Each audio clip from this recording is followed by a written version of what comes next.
All right, welcome to the Life with Joey Calvo podcast. My name is Joey Calvo. Before we get started, I may look a little different. I had a little eye work done yesterday, and today it's might be showing a little bit of blood. I had a lesion in my right eyelid, and they surgically shaved it off. So they're checking it to see if it was benign or it could be cancerous. I won't know for at least a week, but it'll be about 2 weeks for it to heal. So I'm going to look a little odd for the next 2 weeks. Also, if you get a chance, please help out the victims of the California wildfires because they really need help. They need food, gift cards and clothing and other, necessities to move on and restart their lives. So definitely, find something that you can help in any way. So our guest today is Zac Russell. And at the end of the day, all human beings really want is to feel better, to feel a sense of purpose, peace, and freedom. Freedom from the psychological constraints of constant rumination and the narration that keeps us trapped and constrained in the illusionary prisons in our mind. The feelings of fear, inadequacy, and simply not being enough are so persistent in our modern day society. Zac, welcome to the podcast, first of all. Joy, thank you for having me. You're welcome. So tell me about yourself that I couldn't pull out. Well, what would you like to know? What got you to where this theory is coming? A lot of life experience, Joey. A lot of ups, a lot of downs, a lot of trials and tribulations, a lot of being lost in my head, a lot of experiences and negative outlooks on life, negative connotations. Just experiencing life, or maybe a lot of experience of my story, my subjective narrative of life, as opposed to the actual objective reality of the day to day. Okay. And so, all right. So what we're really going to be talking about is really something that came out of the life experience. So, as I was reading that, and I looked up the definition of rumination, it hit me because I was like, this is who I am right now. I'm living, I'm letting my past and everything just control me to the point where I am literally just, how can I say it? I'm literally pushing people away, especially, people that really are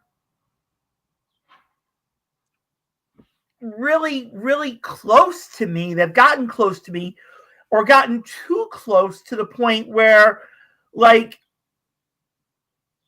I'm throwing up barriers and saying, you know what? Maybe this isn't right. Maybe this is, I'm being a hindrance. Finding out things that I've become that I didn't know. And as I'm finding it out, I'm throwing out the barrier saying, you know what? I'll leave you alone. If this is what I'm doing, you don't need to deal with me, So, like you were saying, and even as I was reading, at the end of the day, all human beings want to feel better, to feel a sense of purpose, peace, and freedom. Freedom from the psychological constraints of constant rumination and the narration that keeps us trapped and constrained in the illusionary prisons of our minds. The feelings of fear, inadequacy, and simply not being enough are so persistent in our modern day society.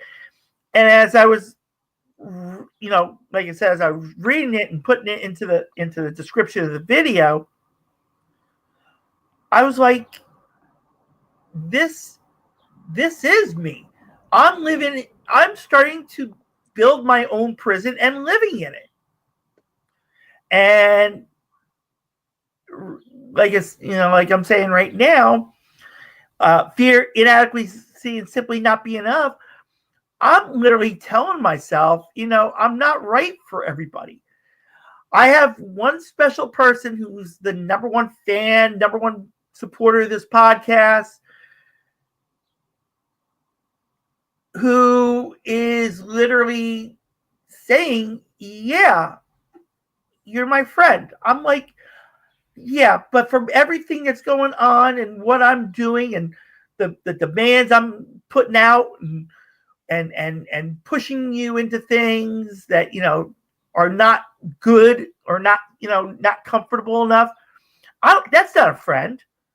That shouldn't be a friend, you know?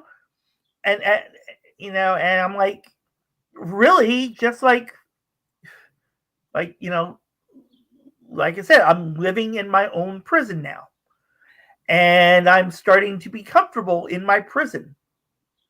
So explain how this all came to be for you. Well, the same way as it did for you, Joey, and a lot of other folks there. It starts off with our narrative, with our story. It starts off with childhood, our Mm-hmm. maladaptive belief structures, our emotions that we experience, that we identify with, that we in turn live by, that we create belief structures on, that we continue to narrate and ruminate on, stories that we tell ourselves. And before we know it, we're no longer living in the actual experience of life. We're creating these structures, we're living from them. 10, 20, 30, 40 years go by, we keep piling things on top of it. And before we know it, we're lost. We don't even know what the experience of life is anymore because we're in our head all the time. So we're not actually experiencing life because life isn't a story, life is an experience, a day-to-day experience. Mm-hmm. The past is an illusion. The past Yeah. is an artifact of our mind. It doesn't exist. And the same way that the future doesn't either. The future is a fantasy, an illusory construct, a projection of things that we hope for or things that we're afraid of, things that Mm-hmm. that we think are gonna happen, but we don't actually know for sure how it's going to happen Mm-hmm. because that is an illusion in itself. The only thing that we have is right now, Yeah. the moment Yeah. right now, and then right now. So anything else outside of living in the moment is living in the story of our head. So Right. it happens the same way it happens for you, the same way it happened for me, the same way it happens for everybody. Mm-hmm. The sentient being that we are, the ability to conjure up thought is sort of one of the biggest demises to the human experience in itself because it allows us to be unlike every other animal on this Yeah. planet. It allows us to think. And as soon as we're thinking, we're not living. Okay. Do you ever put yourself in the feeling like it? And I'm actually referencing the late Al Jarreau in a song called "All or Nothing at All." Do you ever feel like you put yourself in an all or nothing at all personality? Well, I mean, I'm not sure exactly what you mean. I kind of depict with you say all or nothing. I do everything. How I do anything is how I do everything in my life. So Right. I guess to a certain degree, I would always be all or nothing Right. because um, the integrous nature of my structure of my beingness does everything the same way it would do anything. So Okay. for me, there's no difference. Mm-hmm. I'm not sure if that's exactly what you were speaking to. Well, when I'm saying all or nothing is like in reference to relationships Hmm. with anyone. It's like it's either my way or the highway. That's what I mean by all or nothing. Like, Okay, sure. I mean, like yeah, I'm saying, like this is what I want, and if this doesn't feel right to you, you can walk away, and you know I lose everything on it, or you stay, but you stay with me. You know, you know, you know, sure. you become this relationship with me and deal with who I am. you know, Yeah, absolutely. I because mean, relationships should be reciprocal, right? I yeah. mean, so a relationship that's one-sided, a relationship that has conditions on it is kind of something different, right? I mean, like a lot of people will say, they'll use the word love very broadly, right? Somebody will say that Hmm. they love you, but they'll Yeah. say, there'll be a condition on it. It'll say, I love you if, or I Yeah. love you when, or I love you but. Yeah. So, I mean, anytime you're saying anything like that, that's not actually love. That's something different. Right. So, relationships, romantic or otherwise, I mean, human interaction is sort of one of the great joys of the existence on this planet. Having said that, if we're operating from a fear-based narrative, from an Hmm. unconscious ruminatory perspective of our egotistical mind, then Hmm. usually what we're only thinking of is narcissism, right? Right. So that basically an excessive interest in ourself and sort of how that's going to relate to things. Now, that's usually coming from a fear-based narrative. So whether it's a grandiose narcissist or a covert narcissist, whether you're a people pleaser, which is somewhere in the middle, Hmm. if you're living in a relationship and you're setting boundaries and conditions on it, outside of just the fact of knowing your own integrity and how you want to interact with another human being, Hmm. that's a mechanism that's not usually going to work out well. And the people that Right. are attracted to that sort of relationship, whether they be one of those three narcissist, people pleasing types, Hmm. usually they look for validation and you kind of play off of each other while you interact in those ways through those relationships, which is a lot of the relationships in society that people currently experience. Okay. Can you explain the actual?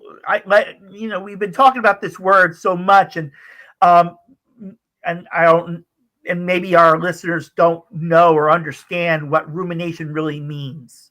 Sure. So, I mean, essentially, that's just lost in your mind, thinking, pontificating, playing out examples. You know, you're perturbed by something.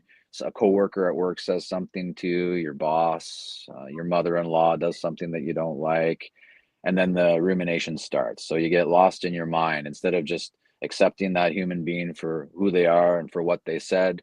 You start to tell stories about that. You start to narrate things, usually on the negative side, Hmm. usually about how it's going to directly affect you, what's going to happen to you. So, Right. you know, my boss is going to fire me. The coworker is going to say that I didn't do the work or that I was late for work. My Right. mother-in-law is going to say something to my wife and she's going to leave me or be upset with me. Fear-based stories, usually fear-based narratives Yeah. that we look at as directly affecting us negatively. Okay. Well, one thing that I've learned that I'm starting to find out is, um, and I don't know if this ever happened with you. You feel like you're trying to control the relationship, and like I said earlier, control the relationship and put it in your perspective and in your way, and not to make it a two-way road, but at the same time you're pushing for the the the real gist of what you want in the friendship relationship, and Yeah. really, you know, hammer out like, okay, we're going to do this, and this. And again, if this, and this is not what you want, there's the door. Don't Yeah, let me, absolutely. don't let me interfere with your life. And so, do you ever go through that within yourself and realizing, hey, what can I do about this? Yeah, I mean, that was kind of the crux that got to me to the position that I'm in currently. I used to have grandiose narcissistic behavior. So everything used to be directly related to me and how it would affect me. And I would put conditions on everything. And Mm-hmm. I would judge people constantly. And I would leave people by the wayside. And I would not love people because I didn't love myself. And we can Yeah. only give what we have. So, I Yeah. mean, we can't give love to another human being no matter what we say if Mm-hmm. we don't have love for ourselves, and the majority of us don't. The majority of us Right. have negative self-talk. We Mm-hmm. have depravative sort of horrible things that we say to ourselves that we would never say to another human being. Yeah. And yeah, absolutely. I mean, if we're putting conditions on a relationship, if we're telling somebody that they have to be a certain way, that's narcissistic behavior. And it's never going to work out well because we actually don't really have control over anything in this world, Yeah. except for the way that we react to things. Yeah. And even then, most of the time, if we're living in a fear-based structure of the egotistic mind, we don't have control over that either, because we're triggered by unconscious behavior patterns, unconscious thoughts that just happen. Yeah. And when we're triggered into a fight or flight mechanism, which is an autonomic nervous system, either run or fight for your life. Yeah. When we're in that frame of reference, we're not creative. We're not able to think outside of that box. So we're not able to see the other person's perspective, Right. especially when we feel that we're wronged by something, especially if we've put a condition and an expectation on a relationship with another human, and then they're not fulfilling that expectation. Right. Now, that's not to say that we don't have our own integrity. That's not to say that we're going to allow another human being to be abusive to us or to walk all over us per se. Right. But that's a very different thing to have integrity than it is to be trapped in fear and have conditions on things. Yeah. Yeah. Because, like I said, in reference to what's going on with me, it's mainly because I'm 5'4". I'm 240 pounds. I grew up being the youngest of 7. And of course, everybody else, got to do whatever they want. But when I wanted to, I got restricted on it. I was like, if my parents went away for a weekend, I try to do something like, try to clean or try to straighten up to be able to have people come over and spend time with me, because I didn't have many friends. And when they came back and they saw what I did, they're like, why'd you do this? Bring it back inside. This is not how it's supposed to be. And I mean, they would literally just like let me have it. Like and the people that did come over and help me, I mean, they did it because they were looking out for me, and like this friendship that I just tossed I thought was the greatest thing in the world to me, because I thought there was really not just friendship. Did you ever see the movie Friends with Benefits? I don't think so, no. It's a comedy, but it also it's with Justin Timberlake and Mila Kunis. You got to see this, because what they wind up being friends in the beginning. Actually, Justin Timberlake wind up being one of Mila Kunis's clients, and during that time, they're both of them, as they meet, their relationships broke off. So they turned around and literally, like, no relationship, just sex. And throughout the movie, they had sex, and then as they started to realize, they were building a relationship, and it wound up breaking up the friendship to the point, and then at the end, they got back together and like made it into a relationship. And that's kind of what I was starting to feel with this person, because they were doing so much for me. They were like bringing you even on this podcast. I mean, they were like putting faith in me, putting so much positivity into me that I was like, okay, I'm going to do it. I'm going to take this positivity. I'm going to try to do something with it. And it blew up. Like when I started to tell you about the original dates that you wanted to come on, they were filled up like that within a weekend.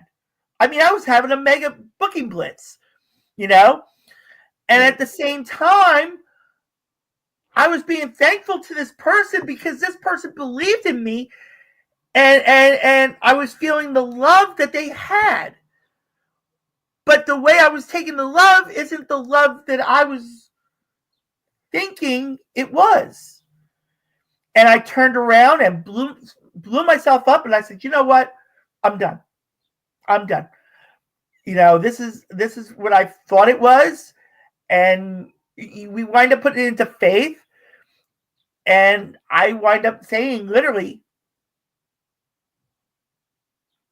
I misled what God said to me about the signals, about this door that's been open for 2 years, of getting to know each other. I mean, we got to know each other so well. And I made promises within that, which I'm going to keep to my deathbed, because that's something that I promise I'm going to keep, because that was one stipulation I made no matter what. But as I was doing it, I was, this person started to tell me what I was actually doing. And I'm like, oh my God, I can't believe I'm doing this to this person. I said, you know what? I better let go, because I'm afraid I'm going to get worse, or, I'm going to it, or how could I say it? Or maybe this might have been something that you might have gone through. You kept thinking you're putting it in a circle, and it kept, round and round and round. And every time you think you're not going to say it or do it, it comes back and throws itself out, and it repeats itself like a continuous circle. Yeah, for sure. I mean, we get into behavior patterns. Absolutely. I mean, Yeah. To what you were speaking to earlier, from your size and your weight, and the fact that you would want to clean up to have somebody come over. I don't know if you were speaking to your guardians or your parents wanting you to put things back where they were, or were probably discontent with what you were doing, or Yeah. didn't like the They way were that you're doing discontent. things. They were literally Yeah. discontent. Yeah, so I mean Because that's nothing on you, Joey, right? That has to do with your guardians and your parents and their own issues, right? yeah, And whatever they feel. So the yeah, story behind your height and your weight is your narrative. yeah, That's nothing to say with them. yeah, And the idea of, what you're doing with the relationship is great. I mean, if you make a promise to somebody, a promise to yourself, of course, it's hmm always great to keep those promises because that's your word. yeah, And if you don't have your word, you really don't have anything. And right, it's not so much even how it looks from somebody else's perspective as it is your perspective, right? Because if you hmm say that you're going to do something and then you don't do it, you're essentially lying to yourself. And if hmm you fill yourself full of lies, one day the hmm only person you're going to have in your life is yourself. And then you're not going to know which way to go, left or right. yeah, You're going to be filled with fallacies, and you're not hmm going to be able to rely on something. You're not going to be able to rely on yourself. right, right, So it's beautiful that a human being would encourage you and, say things to you like give you love and say, you can do this, and set things up for you, like for your podcast guests and everything. That's wonderful. And that's just a yeah, gift. And I would invite you to just let it be what it is, I mean, let it be the gift of that, as opposed to the story that you might have of it, or the feeling of what you might have. And when somebody presents things to you, that's a gift, So perhaps your blind spot was you were unaware of what you were doing, as you just said earlier. yeah, So when yeah, somebody verbalizes that to you, that's not necessarily to take that wholeheartedly and say that they're accurate or not. That's an opportunity for you to decide whether what they say has merit or not. yeah, Because but people also come from the other side of that coin too, where he or she might have their own issues yeah, that they're trying to project on you. So right, it's important that we kind of have discernment and we decide whether or not what another human being says is valuable or not. I mean, I love interacting with people. I'll listen to anything that anyone says, yeah, but I'm not necessarily directly affected by what they say. right, right, And I get to question whether or not it has any merit into my experience of life. yeah. And what I wind up doing is I turned around to that person. I says, if this is what you feel of me, you may need to question all your relationships, because is this person treating you the way I'm treating you? And I realized that, and it wind up being a complicated relationship for 50.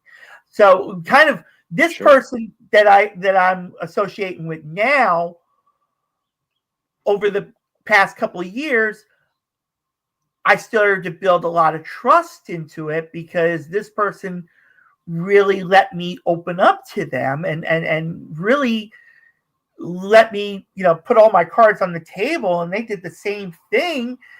And then, as I'm trying to make it go from a friendship into a possible relationship, it would have been complicated. But the other one that I kind of have like two relationships right now. Okay. One and I'm throwing them both out the door. Even though the first one is 15 years and it's complicated because of the situation with that complication. And I realized with that relationship that I treated this person better than they're being treated right now. And we fell in love with each other from that.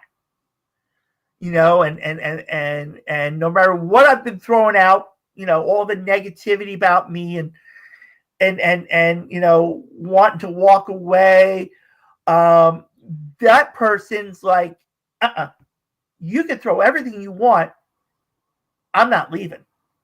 And if you do leave, I will hunt you down and track you. Yeah. And I'm like, I'm like, after that was said, and I'm like, okay, I ain't chancing that, especially being tracked. And when I mean tracked, this person has, how can I say it? Heat, literally, that could, she'll track me down with. So, I was like, all right, I am not going any further with that one, But at the same time,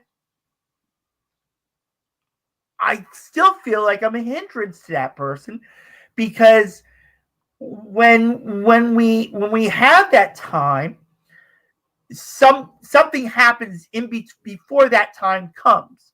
And by the time that time comes, either they're tired or they start to fall asleep when we're talking. And I'm like, if you feel this way, don't even attempt to do it to me, because I don't want to hold you up, because, yeah, you might have been on the phone with this person and this person, but if it's putting you to sleep as you're talking to me, don't let me keep you up, I mean, I have my feelings and stuff, but at the same time, I'm like, I'm a hindrance. This one now that's been like the best thing in the world to me, I'm throwing it out the door because there's a complication to it. But at the same time, with that complication, it's getting emotional. And as it's getting emotional, I'm feeling worse because I'm letting that control it to the point where I'm throwing demands, or I'm being controlling, or I'm doing this and I'm doing that. And this person doesn't deserve it. This person doesn't deserve a person like me for any reason. That's not the person I'm supposed to be. I'm supposed to be the person that's supposed to be supportive, caring, loving. There when you really need someone. Not someone who's saying, you have to do this, you got to do this, you got to do this, or look at this, and really make up your mind on what you really want to do. Because if I'm going to be the future, then we got to move on with it. If this is not what you want, don't let me stop. Don't let me hold you back from what you want. Because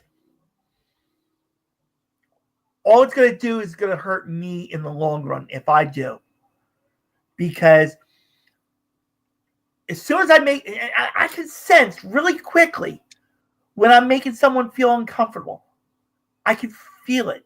I've even felt it with guests on the podcast. I wind up later on like, I'm sorry that I put you through this. And I will turn around and literally and like, like you said, you probably did this.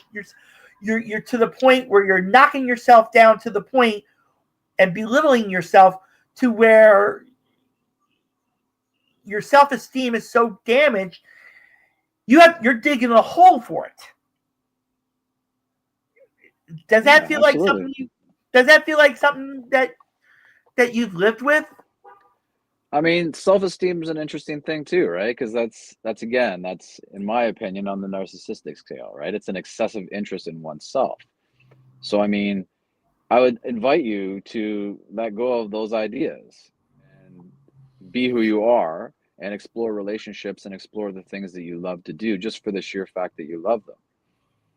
I mean, it's not even any of your business what another human being thinks about you, their opinion of you. So the idea that you say you're being a hindrance on somebody, unless someone's told you that you're actually hindering me, Joey, then that's a story that you've come up with based on a circumstance or a situation that you're experiencing, right? Yeah. It's because like when I'm saying I'm a hindrance, I mean they have their own lives. Don't let me hold you back from what you're doing. So why would you feel like you're holding them back, Joey? Have they said to you like that you're holding me back? It's just so why would you feel that you're holding them back? It's just I feel like I'm picking it up like I am. And I mean they will, I mean they and they'll still reach out to me and say, this and this, and I'll just turn around like, yeah, sure, of course, and really just throw that, or I have been told now that I'm being negative Joey.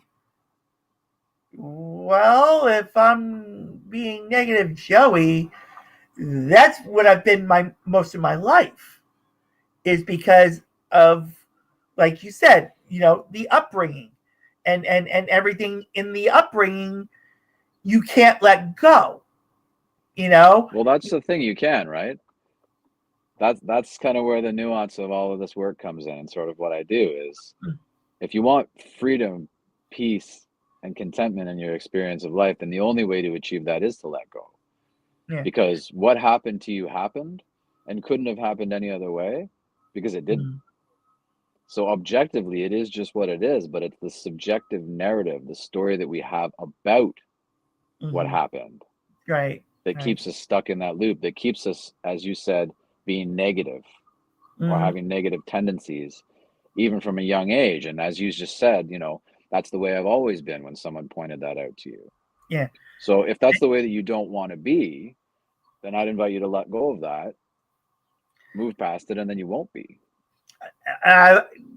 Zach, I've attempted it left and right, but it's like every attempt that I make, as soon as one thing comes up, it comes right back and smacks me 10 times harder. Okay. In For reference. Sure. So even that, it doesn't smack you, right? That's just a representation of how you feel about something. Yeah. So all that happens is another circumstance comes up, right? Yeah. The objectivity of life isn't actually reaching its hand out and smacking you in the face. Yeah. Because it doesn't have a hand to smack you in the face with. Right. That's only the feeling that you have, that you're coming from, right? Yeah. So even the idea of attempting to let something go, as you beautifully articulate, is more thought, is more analyzing, is more in the mind, right? Even saying I'm attempting to let something go is representative of thinking about the idea of letting something go. Yeah. The only way to let something go is to let it go, right? Like if you're carrying a weight on your back, if you've got a knapsack and it's full of weights and dirt and rocks, you can think about that knapsack all day long, but the only way to get it off your back is actually put it down. Yeah. And that's the only way to get rid of the air quotes baggage of the mind, is to just put it down. let it go. When it comes back up again, because it will, Yeah. we're aware of it, right? There's the Yeah. difference. We're no longer living unconsciously from it. We're aware of what comes back up now. And now Mhm. in that moment, we let it go as well. Yeah. And the cool thing about that is the more that we do that, the Mhm. easier it becomes. And the more that that becomes our experience of life. Mhm. And then Yeah. before you know it, the mind quiets. Yeah. Yeah.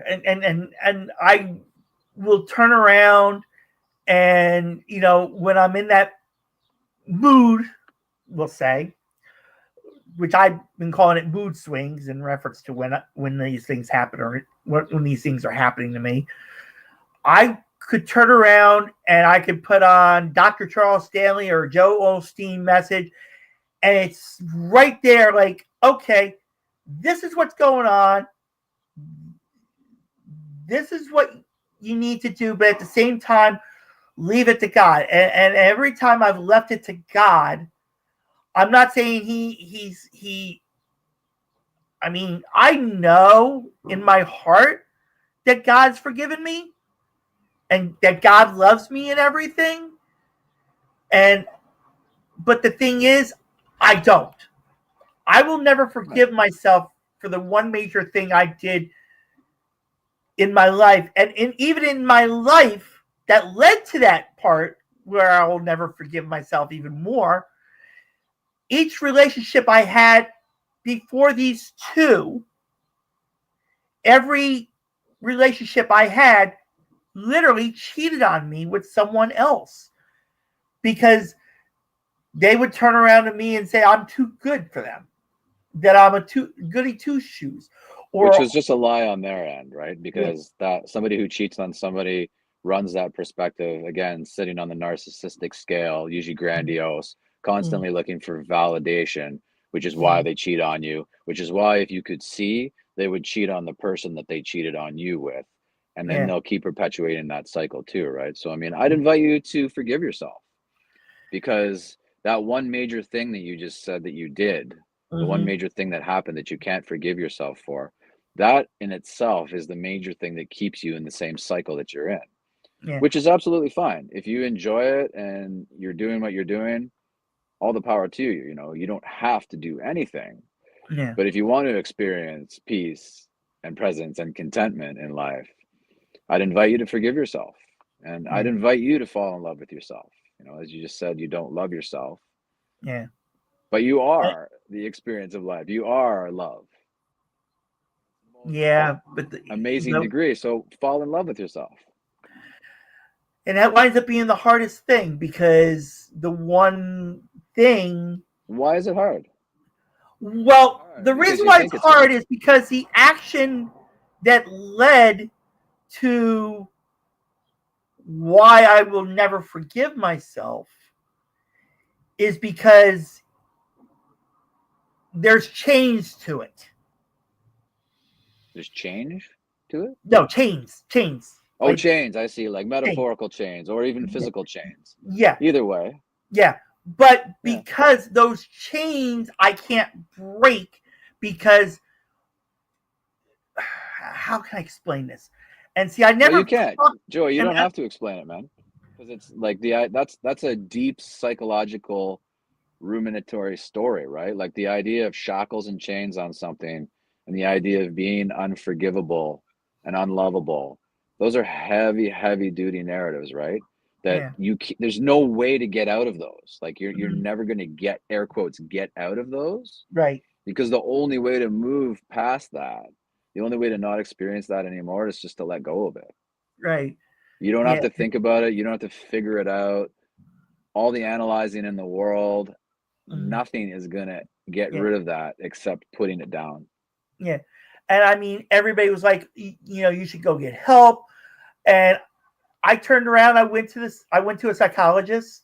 They had me go to the psychologist, or they suggested me to go to psychologist, psychiatrist.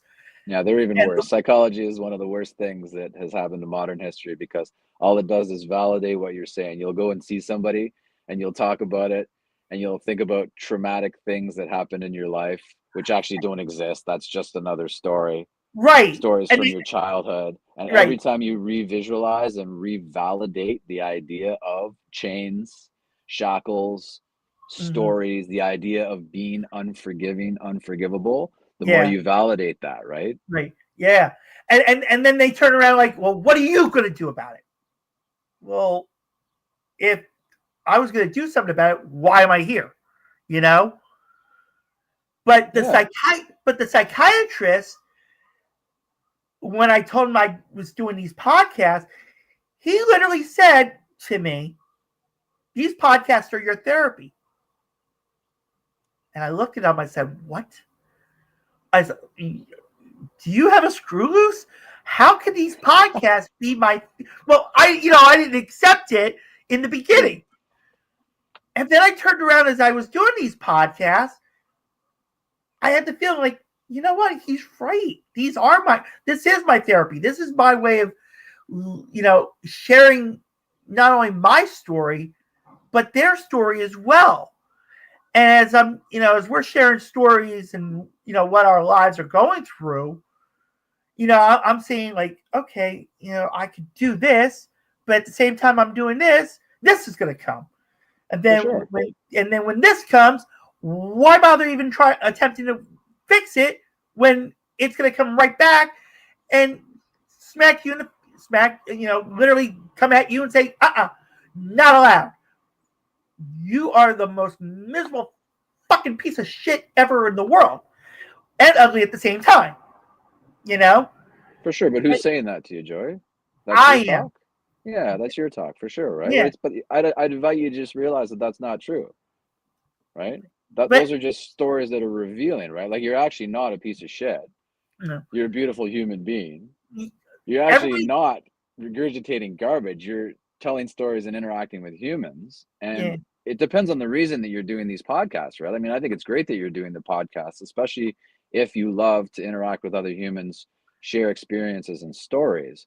But if you're doing podcasts because it's an idea of therapy or treatment for something that doesn't exist, that's a completely different thing, right? And I mean, all that's going to do is perpetuate more of that behavior, because there is really no such thing as a therapy for an emotion. Like, Right. you can't heal an emotion. When you have these experiences and these emotions of being metaphorically slapped in the face and being a piece of shit and not being lovable and being ugly, the feelings, the emotions that are evoked from those are representative of the experience. And the experience is not real objectively. The experience is a story that you tell yourself. Like, you're not actually a piece of excrement from an animal or a human. You're not a piece of shit, but that story, that verbiage, I'm a piece of shit, is revealing, right? Yeah. So it's telling of your narrative and your story, but it's not real. Like, you see that that's not actually real. That's just a story. So if you want to, you can let that go. Yeah. But there are some times I've had people literally say, you know what, you're creeping me out, in reference to it. And like I said, as soon as I hear that, I'm like, okay, now I'm a That's creep. okay. I mean, that's on them, right? I mean, if somebody feels as though you're creeping them out, like, it's kind of a little bit tricky, because it depends on what you're doing, right? Like, if you're being integrous and you're just living your life, and I kind of get the sense from talking to you that you're not directly trying to creep anyone out, so to speak. Right. So if you're just doing what you're doing and somebody says they're creeped out by it, well, that's just a representation of their story, right? That just shows where they're not free and where they're being affected by another human being. Yeah. But that's not real either. That's just a feeling that they have, right? That just shows where they're not free. Yeah. And then when I mentioned about the chains, that I could never break, the reason in reference to it, I would wind up hearing, in the news, that kind of what happened with me is happening, everywhere around me. And, I'll turn around and look at it and I'm like, now, like, if I'll turn around and I'm starting to feel like if I start to feel really deep about someone, I'm like telling myself, you know what? I'm grooming them. I'm turning into this monster, and grooming them, and then putting them in a position where I want them, in my way, and again, it comes back to the chains, because in reference to those chains, that's what got me there. And yet I do the best possible to not feel like I'm doing it, but the best way of saying this is what I literally say, and I've said it so many times, even on this podcast. What you say holds. Your words mean something. And if you turn around and tell me, hey, you're creeping me out, then I'm going to look at me like, okay, now I'm a creep. Now I really, got to say, hey, get the hell away and let go, and let them live their life. But at the There same you time, go. Exactly. You have to let go. Yeah, but at the same time that I'm doing it, it's the emotions come in, and I start to get upset because I really like this person. I really was feeling great with this person. But I was putting blocks up saying, yeah, you care about this person, but at the same time, you're doing this. And that's not right to them. And this is why you need to be antisocial and get out of everybody's face and just live your life in a hole. Like solitary confinement in prison. Like you were mentioning, the illusionary prisons of our minds. Right. Right now, I'm literally building a solitary confinement. I was going to say, Joey, it sounds like you're already doing that. Yeah.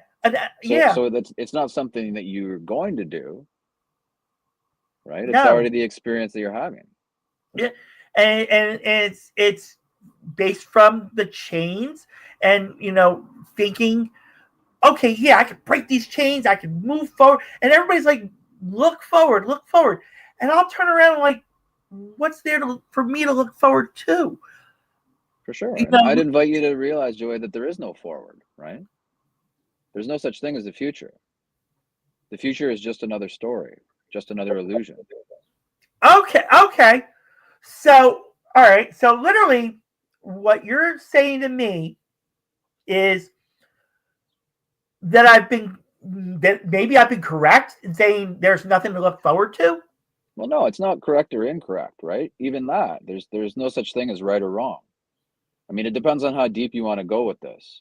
Yeah. But at the end of the day, right or wrong is still another story. What's right to me is wrong to you, and what's wrong to you is right to me.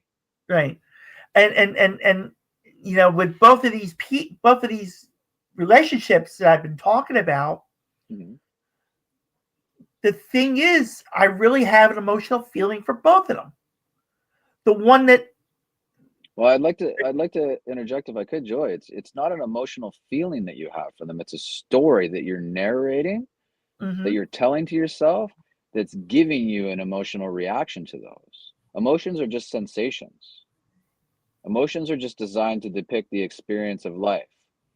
Yeah. So when a new baby's born, you're happy. When you meet a hot man or woman, you're horny. When you see a beautiful piece of food, you're hungry.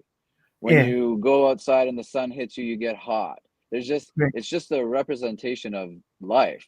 The difference is when we say emotions and we live by emotions, that's where the confusion comes in, and that's where the narrative comes in. And that's when we get lost in the idea of it, because we experience emotions all the time. Right. And then they turn around, and like I said, with the first relationship, I wind up, they will not leave me because I treated them better than they were treated now. I mean, they were put down, and this person really didn't do much of anything. You know, they did what they did in their lives, and they got they you know they made something good of it, and they meet this one person that wind up being like I'm saying, or like I've been feeling like I'm doing now. They're controlling them to the point where they're putting them into fear. They're literally afraid of literally leaving their own homes because they've got that fear of, oh, this camera is gonna catch me leaving, and this person's gonna see it and contact me and like ask me, where am I going, why am I leaving, where am I, what am I doing, when I turn around and like, okay, if you're gonna go have a girls' night out, have a good time. And I wind up doing, and this was even with my own now ex-wife, but the way that went was, okay, we're taking the car. She doesn't drive. Her friends drove the car. But they would take the car and have their girls' night out. And then I would find out later on, while they're on that girls' night out, that my now ex-wife was cheating. Right. And I'm like, well, that sounds like a good reason to have an ex-wife, right? Yeah. But at the time, I'm like, no, this, I wasn't. It wasn't that I wasn't believing it. Well, yeah, I was like, okay, why is she doing this? She knows I love her, and the thing with her was, how I'm saying now I'm the one that's controlling. I might have picked it up from her, because when we were married, when I went to work, she literally had the paycheck. I didn't touch it. I was not allowed to touch it. Or if I did touch it, she gave me $5 or $10 and for a week. And she like, if that goes, that's it. But yet she would turn around and spend this and this. And if I go to question, it's kind of, she would put it into the rule of what's yours is yours, what's mine, or what's yours is mine, what's mine is mine. And that's what I lived on off of that. So maybe I'm turning around and picking this up, and I'm doing it to these two relationships that don't deserve it. Well, don't do it. Let go of the idea, right? But the thing is, Zach, when I feel like I am, I'm not. What do you mean when you feel like you are, you're not? Well, what I'm saying is, if I'm feeling like, okay, everything's going good, this negativity is not coming back at me and not, ruining what's going on in the present, then I'm okay. But there you go. And that's all you have is the present. Right? But, and this is when the but turns back into the negativity. As soon as one thing comes, my wiring based on what I lived on gets rewired back to what it was, and boom, that's it. Right. So that's not your wiring, right? That's just who you become. That's just who you are being. Right? Okay. It doesn't come back to wiring or rewiring. It doesn't come back to anything, as it is just something happening in your life, in your experience, being perturbed by it, and then going back to the structure of your mind, the stories, the artifacts that you recall from the past, the relationships that have been problematic for you, that you've felt wronged by, or that you feel you were being the wronger. And then when you bring these back up into your experience, you experience them again, and you validate that those are valid, and then you continue perpetuating that cycle. So anytime anything comes back up to you again, the different versions of the rewiring or the chains and the shackles and the idea of being unlovable and being unforgivable or not being able to forgive, all of these stories and narratives come up again too, right? And then they ruminate and they narrate, right? You asked me what rumination was before when we started the podcast. Yeah. You think about those. So when Yeah. this comes back up into your head, the idea of this story or that relationship, you think about it, right? Yeah. You dedicate resources to it. Yeah. And the more you dedicate your resources and play it out, narrate it, tell the story of it, whether it's identically what happened to you or whether it's adding to it and interchanging it a little bit, then you experience it and you keep validating, right? And I mean, Yeah. if you don't want this, if you don't want that negativity to keep coming back and you to sort of feel this rewiring, then, you know, that's when you just need to let go of it. Yeah. And like I said, Zach, every attempt I've made to let go, and I, you know, it feels, you know, I start to feel good. I'm starting to, you know, like I said, in Amazing. you know, like this relationship that I'm throwing away literally right now was because of, like you said, the rumination of my past, and feeling that, you know, I'm making it to where I want it my way or the highway. And, you know, this is not what the person wants. This person And is wants that what you're making it? Like you feel that way, but is that what it is? Are you so righteous in your own belief structure that it is no, your way or the highway? No, you're not? no, Okay, but I great. make Then it, don't.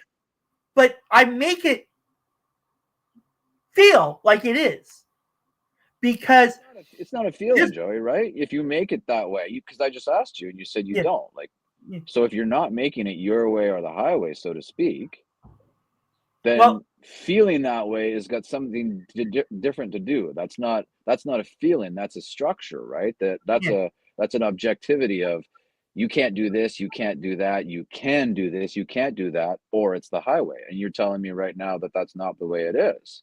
So instead of feeling that out, yeah, back and to that thought, yeah, and let go of it. yeah, and seeing it at the same time. Now I'm confusing myself in it, Mhm. because in actuality, this person just wants to be a friend, just a Okay. friend. But the No feeling is physicality then. Just yeah, a just a physical autonomous friend. relationship. Yeah, Great. but that's not what I want. Well, I That's mean, is that and what that they want? They just want to be friends, right? yeah, but Okay, it's well, like, so if that's what you don't, if but you want to be friends with them, then be friends with them. I know you want more than that from what you just said, yeah, but unfortunately, this human being doesn't. So yeah, and nothing you can do and about that. And the more that you keep pushing against that, so to speak, the more that you mhm, keep that in your mind, the more you're going to suffer because you're and not going to have anything more with this human being by constantly thinking that you are. and that's what winds up happening. I will Okay, so turn let go of around, it. but Zach, Stop pushing I against it. really can't, because You only say you can't because that's what you believe. But if you drop that, like I bet one day you believed you'd never be on YouTube doing a podcast, yeah, right? I Just like now you believe that you can't drop that, but I'm telling you you can. You just oh, don't I want to. almost want to give up this podcast. I I understand that. actually, I before, mean the relationship. well, at the same time that I was giving up the relationships, this podcast was going, because I almost had a whole month where I couldn't get one guest. No matter how much I pushed, not pushed, but I went all out. I was looking at superhero cosplayers, and you know, actresses and comedians, and they would turn around, they come back, and they were like, "Oh, we'll be happy to come on your podcast, but it's going to cost you." Yeah, and I that's didn't have okay. a budget. And, Right. and then I got upset because, this was someone good. I had that feeling like, this person comes on the podcast and all their followers come on and it's going to build it up and, it's going to look good. And, I'm going to look good from this. Right. I may not be Joe Rogan and getting $250 million from Spotify, to do a podcast on, but my podcast was picking up strength. And then I would have people that were it, they would turn around. Matter of fact, I'll give you the perfect story. of it. There was one guest out of that mega booking blitz, turned around, and they're like, you do this bit with a figure called American Fox. And I turned around and I'm like, that's not a bit. This is a real person. This is the number one fan, number one supporter, but she's also a real life superheroine and a real person that gives questions for the guests. And I just like, we'll pull up their picture, put it on the screen, and this person like, oh, you do a bit. And because of that, that's not the image I'm looking at. That's not what I'm looking at on going to a podcast with. Mm-hmm. And at the same time, I'm like, it's not a bit. Why do you think this is a bit? If I was making it a bit, it would have been a comedic bit, if anything. But this person is a real person.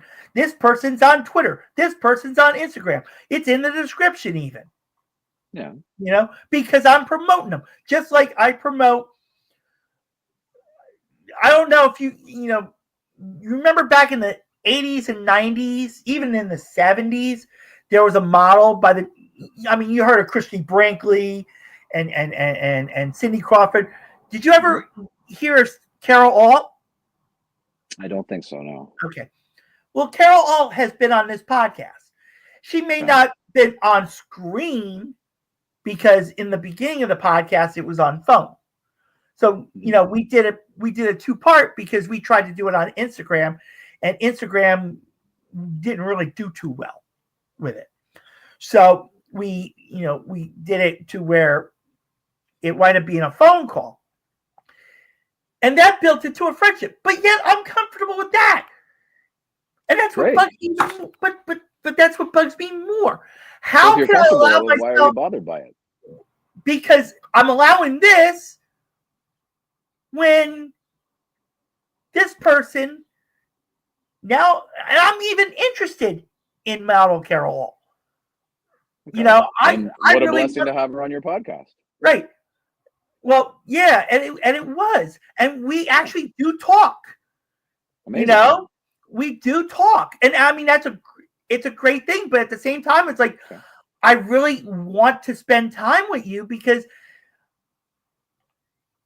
I really want to learn more. Just Amazing. like with this person. Yeah, but so why don't you tell her? Are you spending time with her? No, because why don't you tell her that you want to spend time with her and see what she says? I did. Okay. Oh, I told her. She knows. She knows. Well, that's all you can do then, right?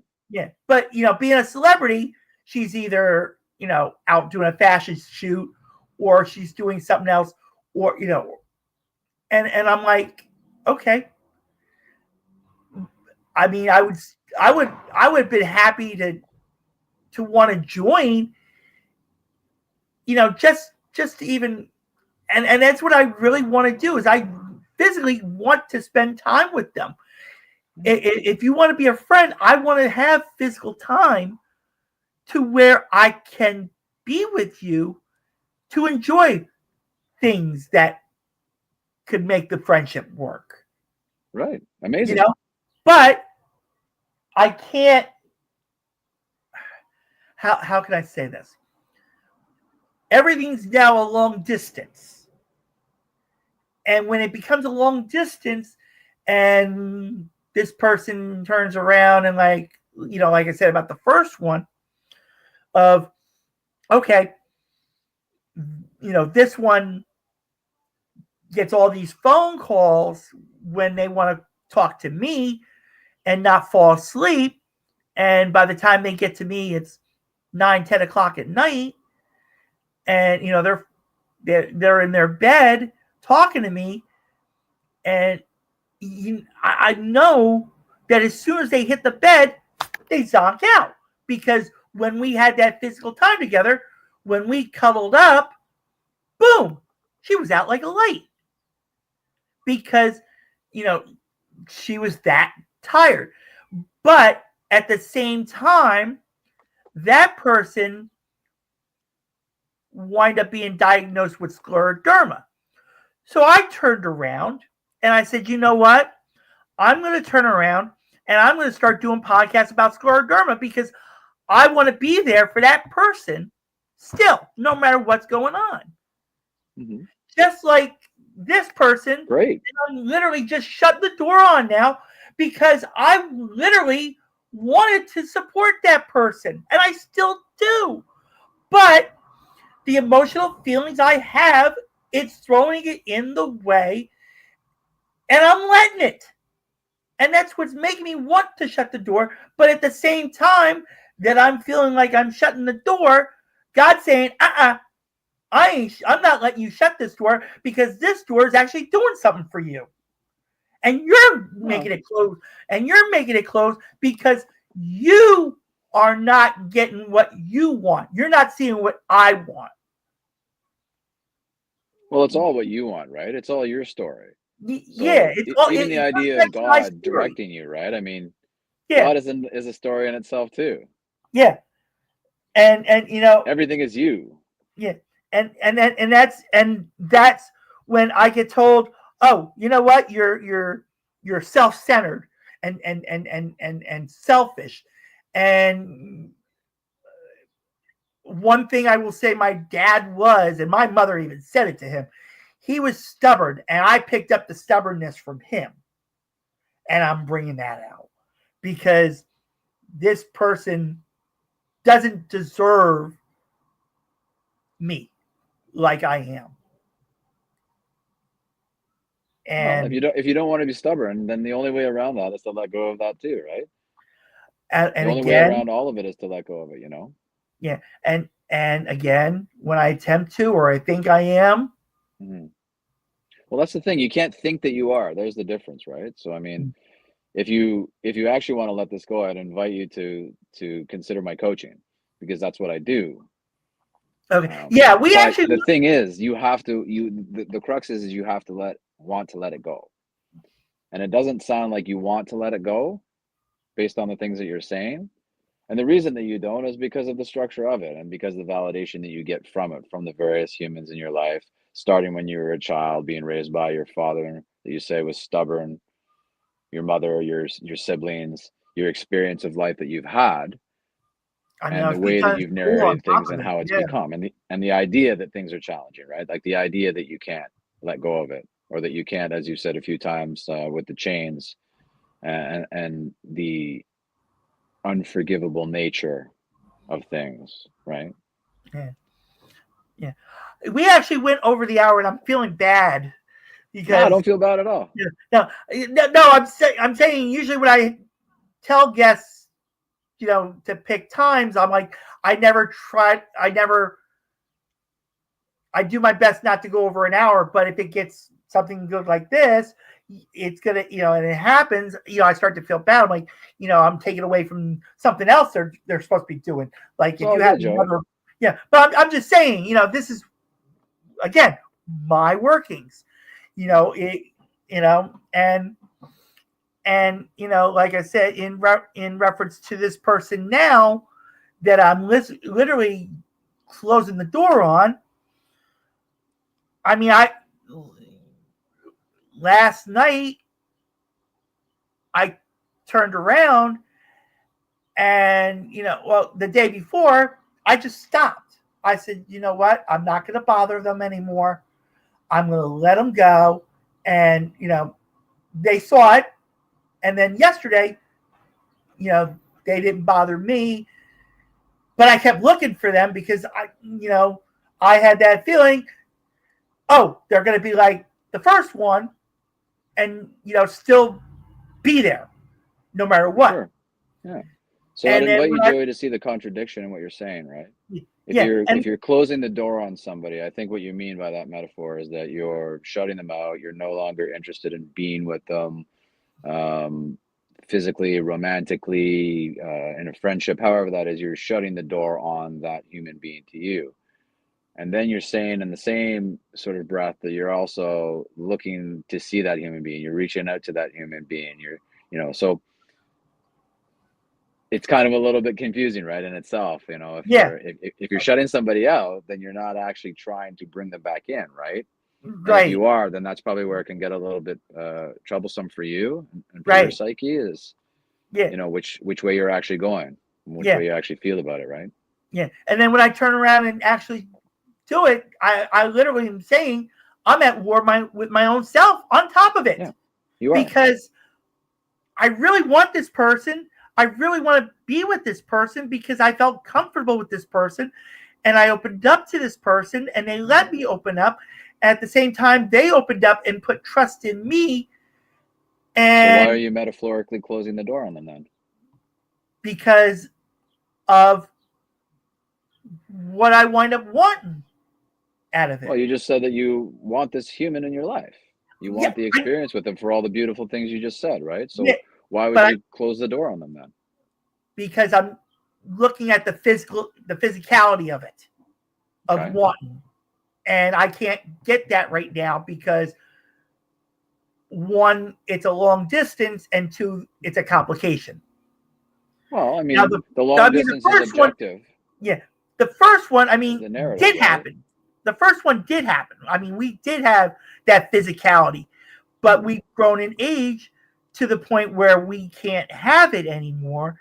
And it's, it's not, I don't want to hurt. I feel like I'm hurting them when I'm saying, I'm not expecting this of you anymore because of, you're at the age where we can't do what we were able to do 15 years ago. We were able to have a wild time, and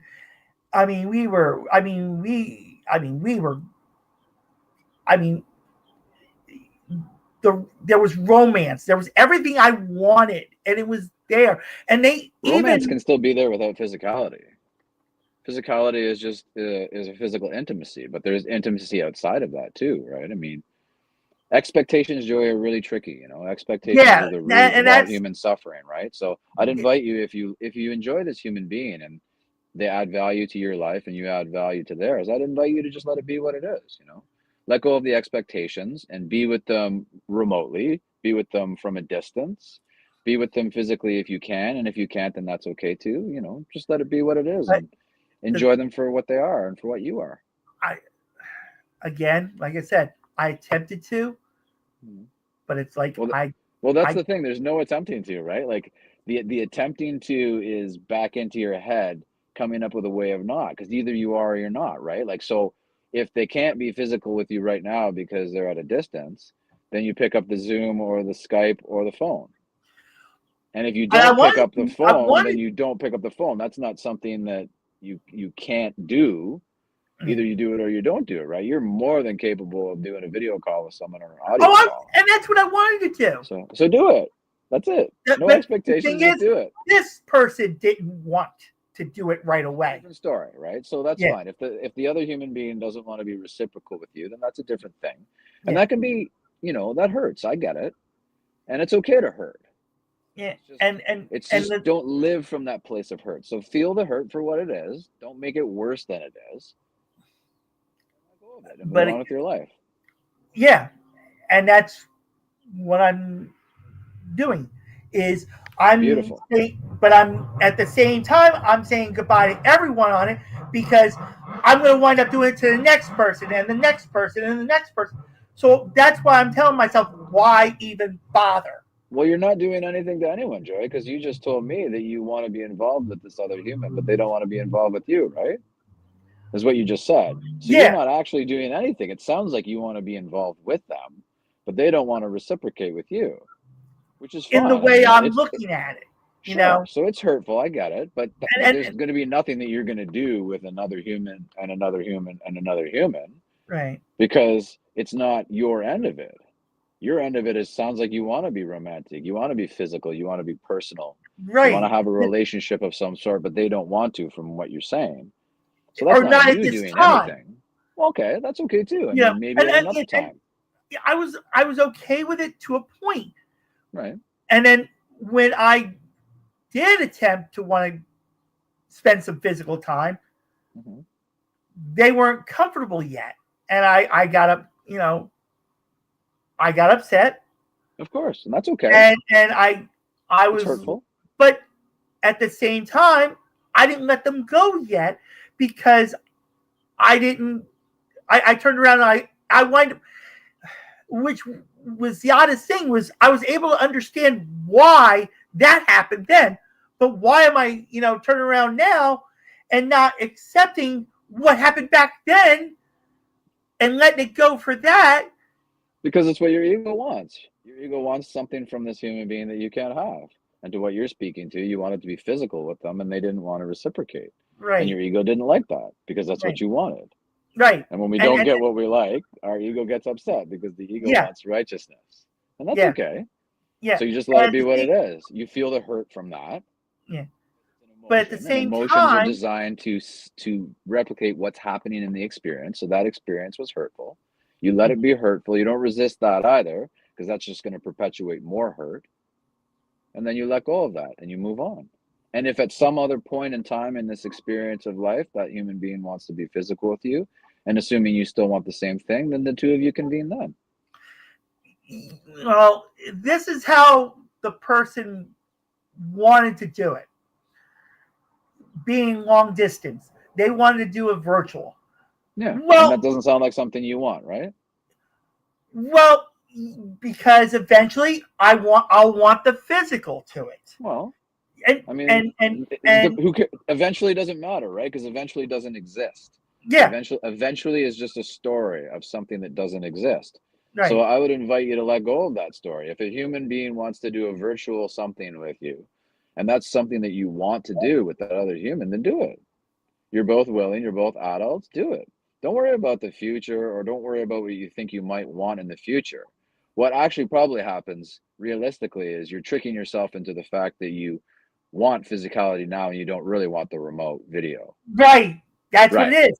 Of It course. I miss So the that's a different physicalness, thing. and at the same time, at my age, I don't know if I have that physicalness left, and I want to try to like say I can still do this, I can still do that, you know, as compared to within the first relationship, you know, they're at the age where, you know, you know, where they can't have that physicalness, Yeah.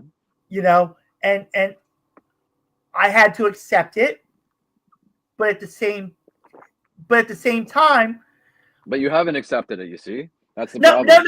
no, but You're no. The pushing thing is, against it, I right? And you're accepted. causing suffering for yourself. Well, what I'm saying is, I've accepted that part of it and understood that part, but at the same time, I still want to see them.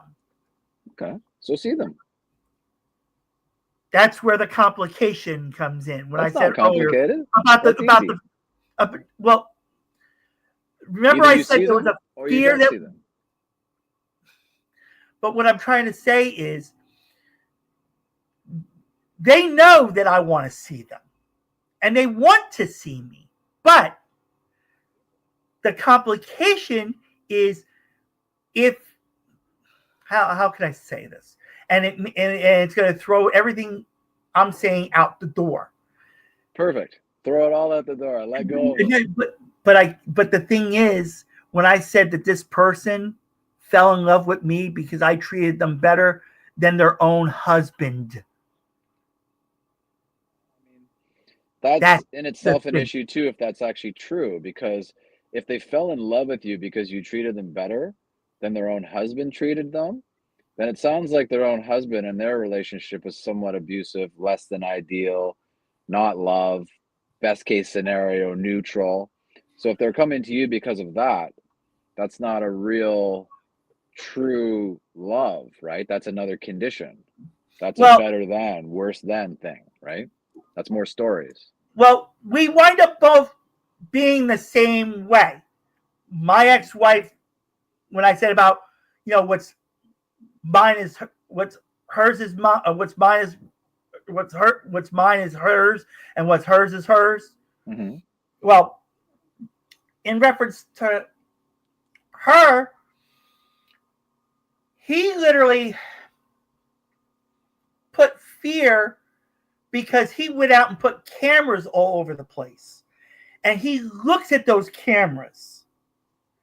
Mm-hmm. And it's almost like if she goes out, he wants to be part of it.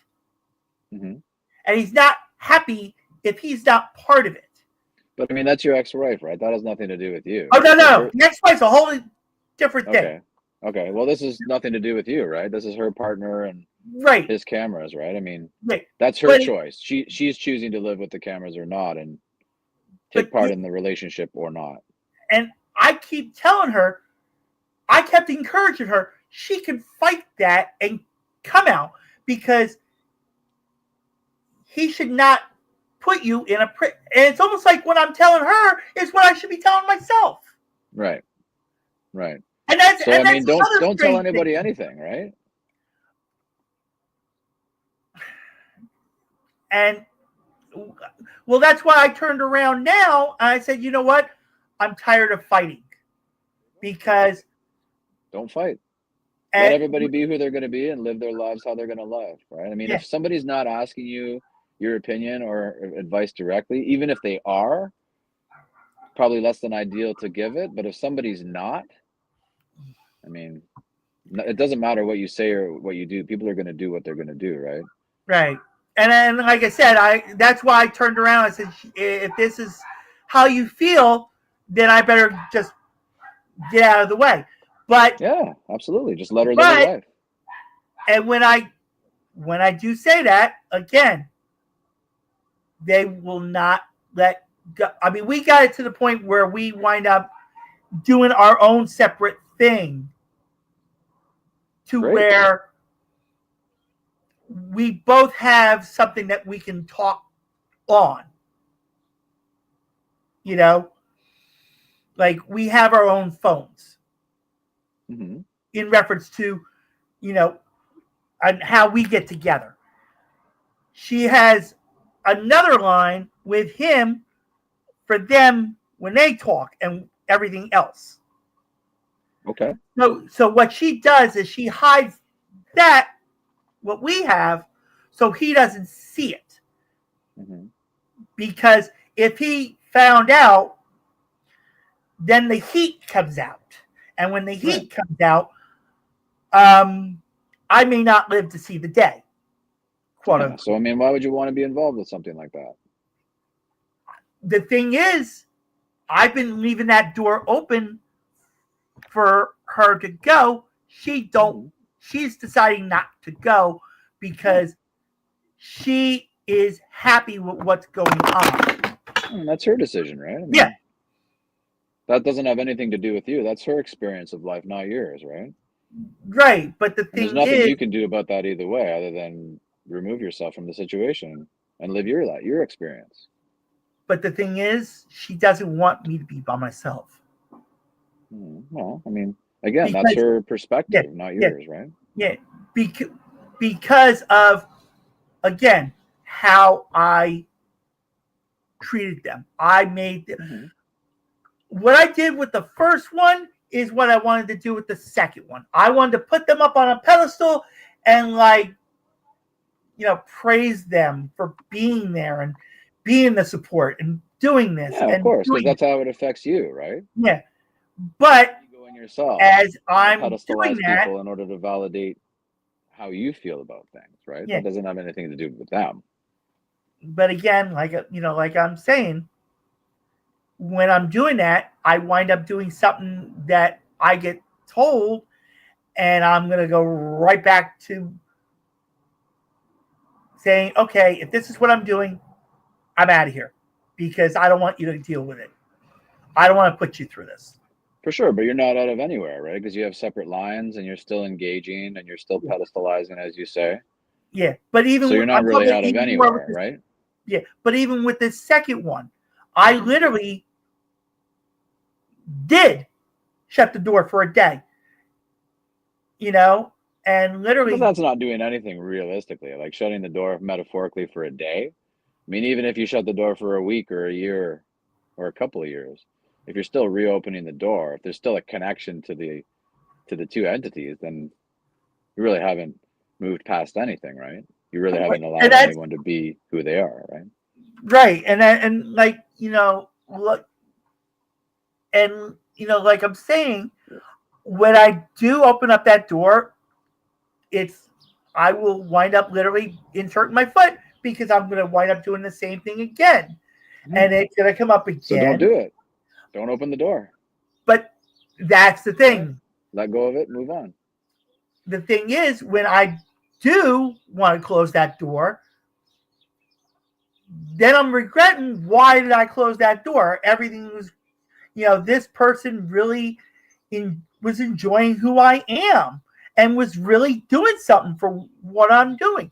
Like I said, Maybe, but I mean, you don't know how much they're enjoying. If they're enjoying what you are and what you're doing, then they would be with you, right? They wouldn't be with somebody else.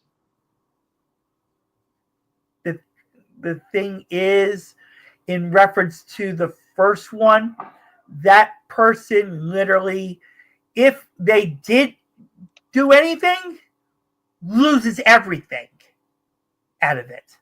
Because, Right. And so that's but their choice. it kind of wasn't her choice. She didn't Yeah. want it to happen. Everything's a choice. There's a footprint to everything, right? I mean, whether or not she's happy and peaceful and content in her life, we make decisions, and there is consequences to decisions, and some of them are horrible consequences, and some of them involve unaliving, and some of them involve incarceration, and some of them involve all kinds of physicalities that we would not want to experience as human beings. But everything is a choice. We always have a choice, in as much as we have a choice. Okay. Now remember what I mentioned about the chains and what Yeah, the word for sure. and the word you just said in reference to incarceration. That's the chains. I was incarcerated. Right. And yes, I have learned to get past it, and I give myself clues to not let that happen again. But at the same time, if I go to meet someone, I want to be transparent with them. And as I'm wanting to be transparent, I present the baggage. Because you're hanging onto the bag still. There is no baggage, right? The incarceration and whatever happened to you in your life happened because of choices that you made, things that you did. But that's an artifact now. That was just what you chose to do at the time. Well, the thing and is, perhaps you've learned from it. Yeah. Hopefully you have. Oh, I have. And if you haven't, and if you haven't, you'll experience it again, right? I mean, life will keep giving you circumstances and situations to prove where you're not free. And then, I have been threatened even in my own neighborhood because of that. And they're like, once this, always this. And I'm like, if I was this, I wouldn't be here right now. So I did stand up for it, because if I was this, why would I be here? But I mean, even that doesn't matter, right? Let people say what they're going to say. Yeah. But and you just live your life. You just do your thing. But at the same time, when I did stand up for it, they turned around and said, okay, next time we see you, pop. Well, because you should not even be around because of what you did. Yeah. And again, I was like, if I did that, I wouldn't be around. Right. But I know better. Plus, on top of it, it wind up being a sting off of that. Mm-hmm. Because I never actually got to see that person for it to happen, as compared to the next person that came in to the incarceration afterwards, literally saw the person, and this is when marijuana was still illegal, Mm-hmm. and literally had pot with them for them. And they wind up being there longer than I was, in reference to it. But again, they were trying to throw everything in the book, and they were trying to, get me locked up for 9 years. Mm-hmm. But the night that had happened, I was crying to God. I was like, God, thank you for preventing this from happening. And I admit, I thank God for that, for that not happening, because it made me feel, okay, this didn't happen. You're okay. You're gonna spend some time. You're gonna learn your lesson from it, and you're gonna move on, which I did. And I went through there, what was required of that time, and being registered, and going through the therapy. And I, the last therapist turned around and they're like, "You're out of here because your time is up on it." I'm like, okay. But at the same time, as I was doing it, I was restricted from doing a lot of things. And, yes, I carried that restriction with me up to a point. Otherwise, I wouldn't be doing these podcasts right now. Because that was kind of one of the restrictions, was electronic devices. So, yeah. But I've learned my lesson from that, and I've given myself a code in reference to, all right, if this is going to happen, this is what you say, and when you say it, you're catching yourself and realizing this is not supposed to happen, and you move on. Now, like I said, I could do that, but I can't do it with everybody else because of those, not if it's not the chains, it's the, like you said, the rumination and the narration, and putting the barriers up that we literally are putting up. And when I want to let go, it's like I can't, because those chains are permanent, in reference to what I mentioned. Because I can't take them off in a legal way, per se. That's how I'm stating this, in reference to the chains. So because of that, those chains are going to be on me for the rest of my life. No matter what. Well, not really in my mind, but also because you're not under house arrest, right? Right. You're not incarcerated as we speak. Right. That's correct. But so it's in the mind then. But I can't erase what I did. Right. Of course you can't. And you can only let go of the idea of erasing. What I'm saying is I can't take it off legally, is what I'm saying.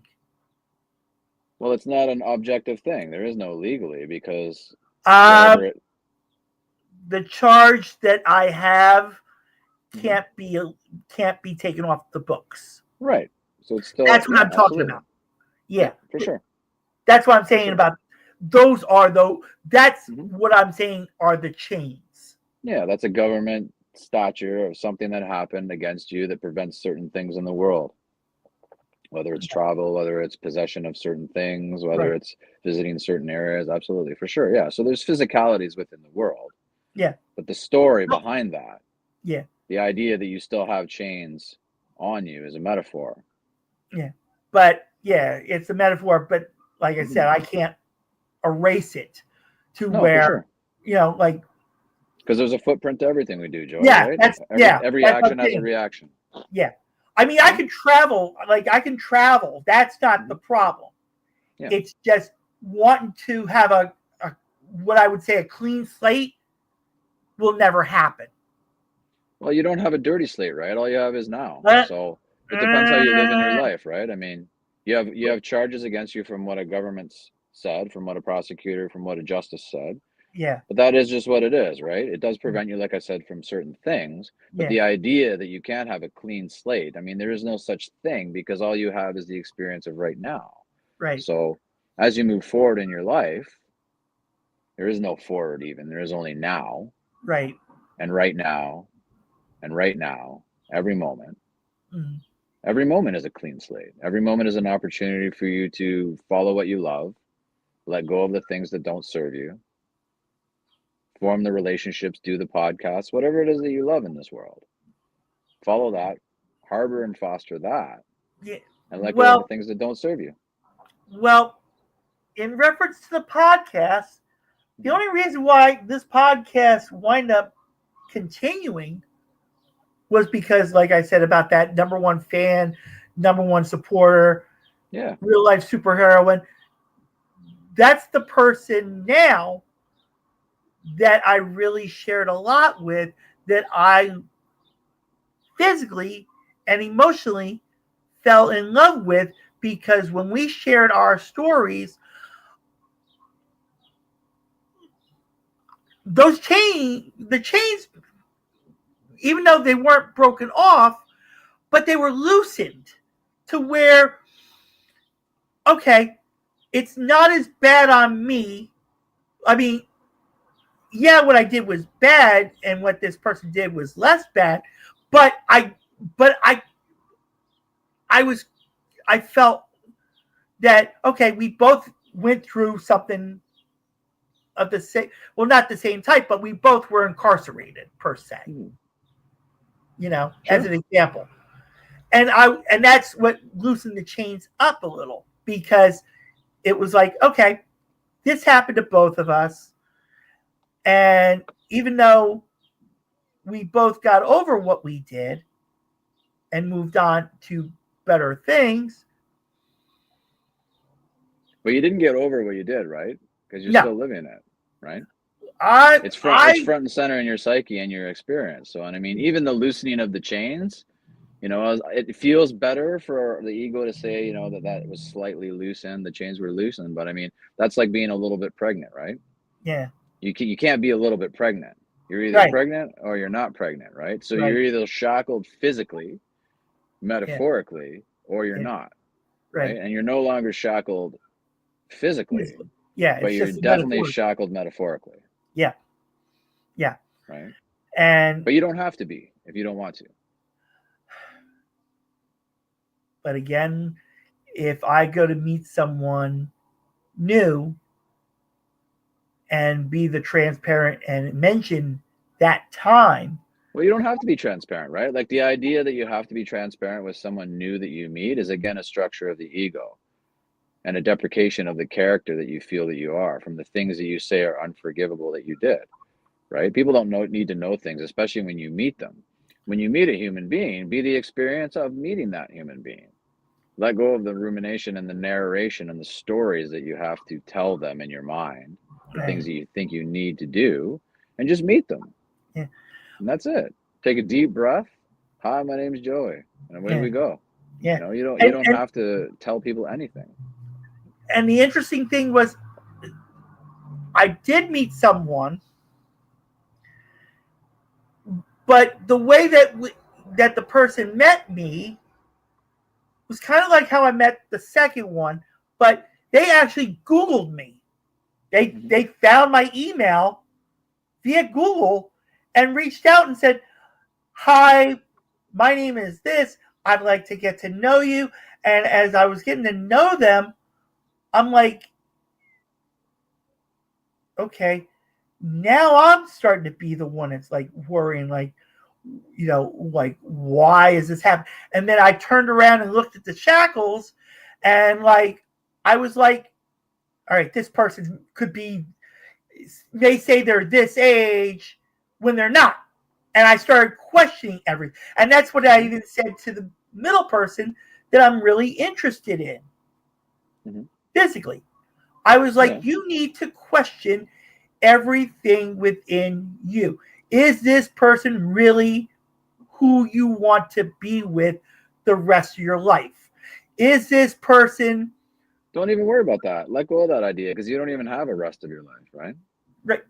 You could die tomorrow. You could die next week. You could die in 50 years from now, right? Yeah. And the idea of wanting to be with this person for the rest of your life is irrelevant, because that's just another story, right? That's a story that keeps you from being with the person now. Yeah, but the thing is, this person, both of these people did a lot for me. I mean, the first one made sure that, I still have a place under my, a roof to live under. Great. Made sure, if I didn't have food, they made sure I had food. If I needed clothing, they took care of the clothing. The second one, what a blessing. Yeah. Right? Yeah. And how wonderful it is to have someone looking out for you in that way, right? Yeah. That's where gratitude comes in. Right. And the same gratitude that one was showing, this one was showing in another way in reference to the podcast. This one was like, I believe you could do this, and this is going to happen. And when that mega blitz happened, where everybody was coming at me, like every day was getting booked, I'm like, oh my God, this person really is doing something, even though they're not here physically. Beautiful. They're saying, hey, this person now wants to be on your podcast, and literally is like even you came on the podcast because this was something that interests you. Well, this person was believing that what I was doing was supposedly making a difference. And I'll tell you, Zach, I even questioned that, because I was like, if I'm making a difference. Why are you doing this podcast, Joey? Because, to be honest, I don't know. If someone, I've had people say, oh yeah, you're really making a difference in my life. But the thing is, this person that I really am interested in is literally saying, yes, you made a difference for me. Well, so you're doing the podcast for this person? Yeah. Okay, well, yeah, that could be. But that's an interesting reason to do podcasts for somebody else, right? Yeah. Like you're doing your podcast for this other human being so that they'll validate you and say that you can do this, right? Right. Right. So I mean, that's less than ideal, right? I mean, and you might be doing good work with the podcast. It might be fun. You might be meeting interesting people, adding value to the world indirectly. Right. But the purpose behind doing it is to seek validation for somebody else, which is, again, lost in the rumination of the egotistical mind. Well, like I'm saying, if I'm making a difference, I want to know. But it's I want the proof. Well, righteousness is the root of suffering, as well as expectations, right? I mean, you can't know if you're making a difference, because even if someone tells you that you're making a difference, how do you know? You made all the difference to me, but how do you know that? Because you're not the experience of my life, right? So I can say whatever I want to you, but that's my own narrative. That's my own perspective, that if I'm being honest and sharing with you wholeheartedly is still subjective from my end. Right. And yet it's like you said, as soon as this person said, yeah, you're making a difference for me, yeah, it validated, like, okay, here's my proof, I can continue on. Yeah, absolutely. If this person said, Joey, you're not doing anything, you're not making any difference for me at all, your podcasts are terrible, would you keep doing that? And you know what? That came up in a podcast group on Facebook. Well, would you keep doing? Literally turned around and literally just bashed me in front of the whole group because everybody in this group will read what this person said. They're like, you have low production value. And you know, like I'm doing a GoFundMe because I wanted to upgrade everything within the podcast to make the podcast better. Right. And be able to do events where the podcast is sponsoring it to show to the community, hey, this podcast is actually doing something for the community as well as just the podcast itself. For sure, but all of that stuff doesn't mean anything, Joey, if the only reason that you're doing the podcast is to seek validation from another human being, right?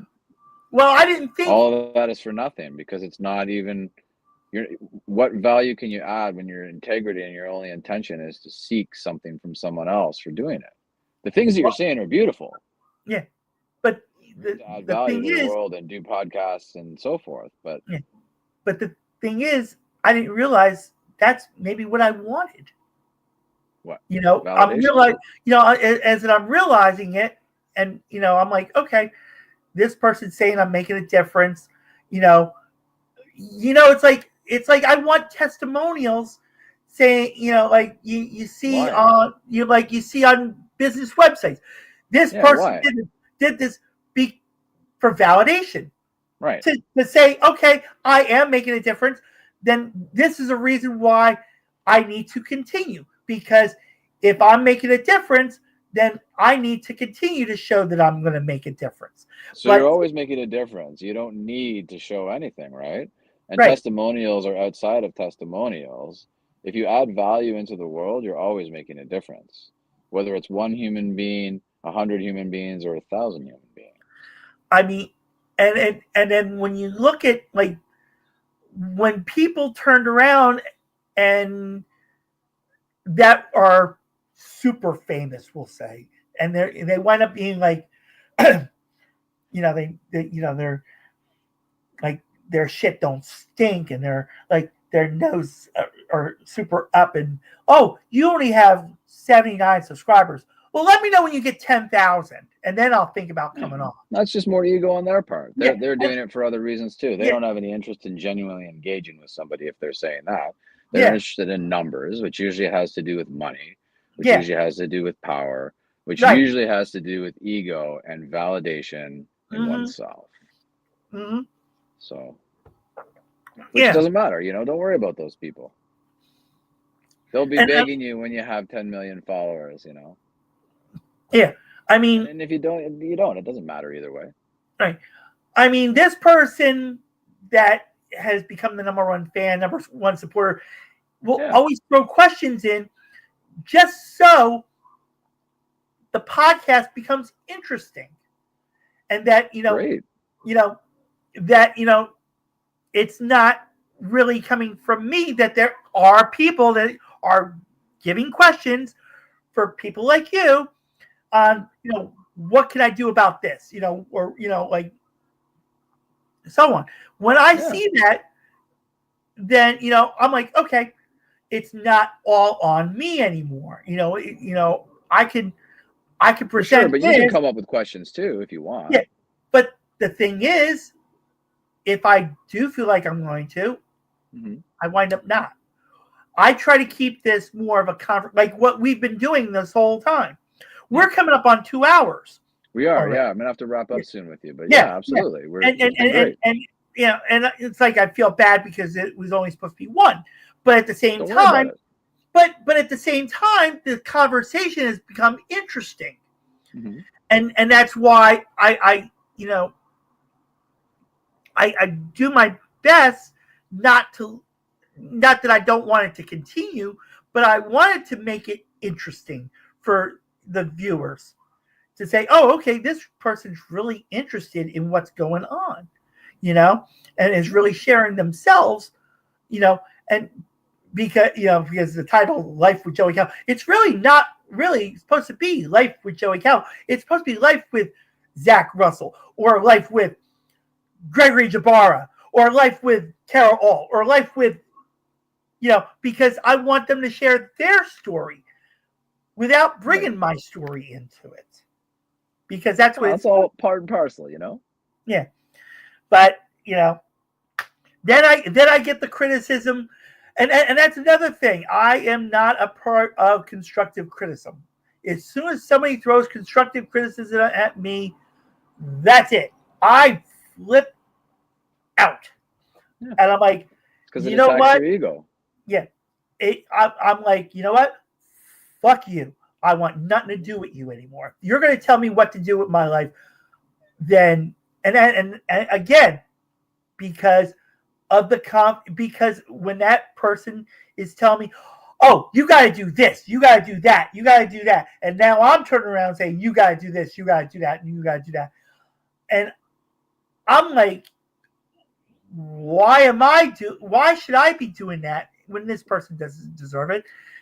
It's because it happened to me. It's like my whole life experience, I'm throwing at other people that don't deserve it. Absolutely. And I mean, it's not even what they deserve or not, Joey. It's just what you're doing. It's what you said. It's your life experience and who you are. And coming full circle to what you said almost 2 hours ago about how it's unforgivable and you don't have love for yourself. And the self-deprecating ways that you described yourself yeah. is the only thing that you can say onto somebody else, is the only thing that you can share, right? And so, of course, when somebody criticizes you, whether it's constructive or not, it triggers something in you, and then you react based on these feelings and these modalities that you have. Yeah. So, Right? how can people reach out to you, Zach? Just my link tree, and then my name slash Zac Russell. They can read up on my coaching. They can message me if they need to. Check out my social platforms. Yeah, that's the best way. Okay. All right, Zach, thank you so much for everything. And I'm going to apologize if I wind up not heeding your advice, because that's another thing that was told to me is I have selective hearing, quote unquote. I listen to what I want to hear, not Sure. what you know what what you're saying. Like, Absolutely, you're Joey, for sure. suggesting for me to let everything go, Yeah. and I'm like, why am I listening to that when that's not what I want to do, Exactly. you know, And you don't and, need to and apologize to me, Joey. That's all within your right. You're no different than a lot of folks. A right, lot of folks don't want to let go of everything that they hold on to that keeps them suffering, mainly because of the fear of what's on the other side of that, but also because, like you, they get validation and they seek validation from the things that perturb them, from the belief structure and the modality of their life that they've created. And that's absolutely fine. That's the great thing about the human experience. Not right, everybody is going to experience peace and presence and contentment in their life. And that's absolutely fine. right. And that's why that's why, because of that, is I will never forgive myself for what I actually did. And I will Mm-hmm. never love myself again because of what I did. And I will never respect myself because of what I did. Everything comes Yeah, back to what I did. And for sure. that what I did is the rock. Well, It's like the weight or the anchor of a ship. That's what's holding me back it from. is. You're not wrong. Right. And because of that, I'm not letting this happen. I'm not going to let Mm-hmm. this happen. And I'm letting everybody go in the meantime, because I don't want them to suffer with It's not that you what, don't want them to suffer, Joy. It's that you're not prepared to let go of it. because I'm It scared doesn't to. have anything to do with them. It has all to do with you. Yeah. That's And I'm, just a story to put it yeah. on something else so that it's easier for you to hang on to it. And that's what everybody else is saying. I'm taking the easy way out, when really deep down, and I was told Well, I was ironically, like, you're not taking the easy way out, Joy. Ironically, like it's not the easy way out at all because you suffer exponentially. right. The fact that you And won't forgive yourself and that you don't love yourself and that you yeah. don't feel that you're worthy, those are terrible, horrible ways to live life. Right. So, although it might seem like the easy way out, it's not. The easy way Right. is just to let go. Right. And that, but like I'm saying, this is what everybody's saying. Oh, because of this, you're taking an easy way out and just letting go and just shutting the doors, when people actually do care. But if people really do care about me, show me. Yeah, and for sure. these, It sounds like they are showing you. It sounds like yeah, and that's a few people in your life are definitely showing you by, as you said earlier, making sure you had food, making sure you yeah, had clothing, by and encouraging you to do the podcast, giving you questions. That sounds like those humans care deeply for you. the thing is, it's like I'm thankful for it, but at the same time, I'm like, why are you doing this? Why are Right, you because you don't helping? have love for yourself. You don't have Right. you can't see the value in yourself. So when somebody does something for you, it feels Yeah. fucked up because you Yeah. don't understand why somebody could do that for you, Right. because you don't love yourself and you don't feel lovable. So if you don't love yourself, Right. how could your mind possibly see how somebody else could love you? Right. And then at the same time, like if I'm not loving myself, how can I love someone else? Exactly. You can't. And And you don't. the thing is, I Of could course. be physically romantic. I could do everything in the world, but if it's But that's something, not love, right? That's just physicality. That's just sex. That's not oh love. That's just an aspect. yeah. And then the thing is like I said, everything has to be physical for me to be okay. Then I can loosen up on me on it. But again, why loosen what's going to come back? You know, or For I'm going to sure. allow to come back. Well, you're You not know, loosening. That's just another story, right? yeah, Just like letting the chains go a little bit or the slack yeah, on it a little bit. You're not. It's just like the metaphor I used earlier about being a little bit pregnant. right, You either are or you are. You can't be a little bit pregnant. You either love yourself or you don't. You're either letting go of all the baggage or you're holding on to it. That's it. and I'm starting to realize that I'm just going to hold on to the baggage and not open up anymore Well, that's your because choice. yeah, and that's what everybody's saying. That's your Yeah, choice. But at the absolutely. same time, I'm like regretting myself even as I'm saying it Hmm. So don't because say it anymore. I'd invite you to consider that. Sit with that for a little bit, Joey.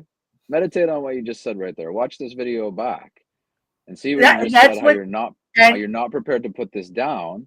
And then right after that, how you said you were going to regret that you're not prepared to put it down. And you might find some peace in that. the thing is that same person, that second person that's the number one fan, number one supporter, said the Hmm. same exact thing you just said to me.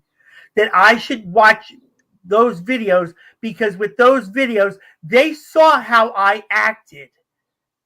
They Hmm. saw that there was positiveness in me to where I was smiling and being happy and I was enjoying myself when really deep down was like I put up a front. Yeah, of course. That's what I feel like I'm doing. I'm putting up a front saying, okay, yeah, I'm going to show that I'm happy, but I'm really not. And that I will never be happy. And Yeah, that's how I live every day. And then yeah. at the end of the day, I wind up physically. Matter of fact, even before this podcast started, and I was singing, believe it or not, Al Jarreau songs because I love smooth jazz. And Mhm. some of those songs that I loved, I was crying to because this is not supposed to be who I am and what I'm doing to this person, you know? And For I'm sure. Well, there it is who you are. It's not like there's a supposed to be or a not supposed to be, right? Those are just more stories. yeah, Those are more things that the ego does in order to quell the fact that you have turbulence inside of you in this dichotomy of suffering, right? and it's There is coming no from the supposed to heart be or not though in supposed to be. reference to it. That's what it is I'm letting that ego control the heart.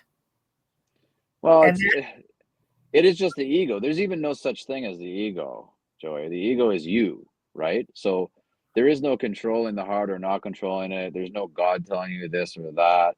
Everything is you. Everything is the story that you have. Everything is the decision that you make as to what you're going to do and when you're going to do it, right? As much as you can. yeah. And that's just Well, what it is all the way along. yeah. Well, Zach, thank you so much for coming on and staying on this extra time. You're welcome. And definitely Thank you for check having out me. Zach on Linktree. Um, and reach out to him, and he will be happy to help you like he is doing the best he can on me. And I may not listen to him on it, not because I don't want to, it's because I'm choosing not to, you know? And, you know, I'm choosing to shut the doors on everybody because it's my choice. Exactly. And I'm regretting what I'm doing as I'm doing it because, I'm creating my own prison. And when I go to, you know, try to be part of society, it's when I attempt to that I wind up not wanting to, because I may say something that is going to impact another person and make them uncomfortable about me, and to the point where they don't want to get to know me, and then I have to live with that fact that I caused it. And that's what I'm doing, and that's what I'm feeling like I'm doing to these people. I'm feeling like I'm doing something that they don't deserve to deal with, But For Zach, sure. thank you again. You're welcome. You're going to get a copy of this so you can post it on your link tree, so people can listen to it and see the attempt that you made as well. And again, I'm going to choose what I'm going to wind up choosing. Yeah, for And sure. even though I'm booked I didn't attempt to do anything, Joey. I'm just I'm grateful to just sit here and have a conversation with someone like you. yeah, I love interacting with humans and offering insight as they ask for it, and mm, conversing back and forth with you. And I just present some ideas to you, and you can choose whether or not you feel those have merit, right, whether you want to follow any of them or not. And right, it's really not anything to do with just simply that, just right. simply what you can hear and what you choose to do. Yeah, and that's why people say, "Oh, you have selective hearing," in Yeah. reference. But again, Zach, thank you so much for your time, Thank you. and thank you everyone for listening and watching the Life with Joey Calvo podcast. God bless you all.